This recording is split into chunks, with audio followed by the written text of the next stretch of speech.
വിജയ് സേതുപതി, നിത്യ മേനോൻ എന്നിവർ ജോഡികളായെത്തിയ തലൈവൻ തലൈവി ബോക്സ് ഓഫീസിൽ തൂത്തുവാരുമ്പോൾ ഈ സിനിമ സ്റ്റാർ മാഡം എന്ന പേരിൽ തെലുങ്ക് സംസാരിച്ച് ആഗസ്റ്റ് 1 മുതൽ ആന്ധ്രയിലും തെലുങ്കാനയിലും റിലീസാവുകയാണ്.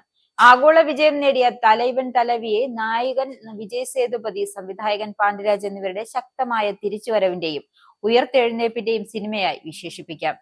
വിജയ് സേതുപതിയുടെ കരിയറിലെ ഏറ്റവും വലിയ ഓപ്പണിംഗും കളക്ഷനുമാണ് ചിത്രം നേടിയിരിക്കുന്നത്.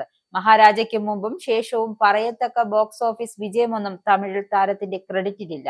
ഒടുവിലായെത്തിയ ബോക്സ് ഓഫീസിൽ ഒരു ചലനവും സൃഷ്ടിക്കാതെ കടന്നുപോയി.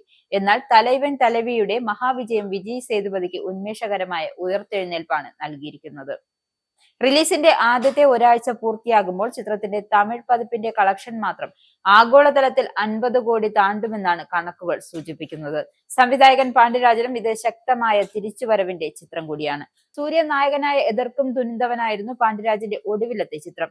ആരാധകരുടെ പ്രതീക്ഷകൾ തകർത്ത് ബോക്സ് ഓഫീസിൽ കീഴടങ്ങിയ എതിർക്കും തുനിന്തവൻ റിലീസ് ചെയ്ത് 3 വർഷത്തെ ഇടവേളയ്ക്ക് ശേഷം തലൈവൻ തലവിയുടെ പാണ്ഡ്യരാജും തന്റെ ഗ്രാഫ് ഉയർത്തി ശക്തമായ തിരിച്ചുവരവ് നടത്തിയിരിക്കുകയാണ്. തമിഴിലെ മുൻനിര നിർമ്മാതാക്കളായ സത്യജ്യോതി ഫിലിംസും തങ്ങളുടെ കിരീടത്തിൽ പൊൻതൂവൽ അണിയിച്ചിരിക്കുകയാണ് തലൈവൻ തലവി.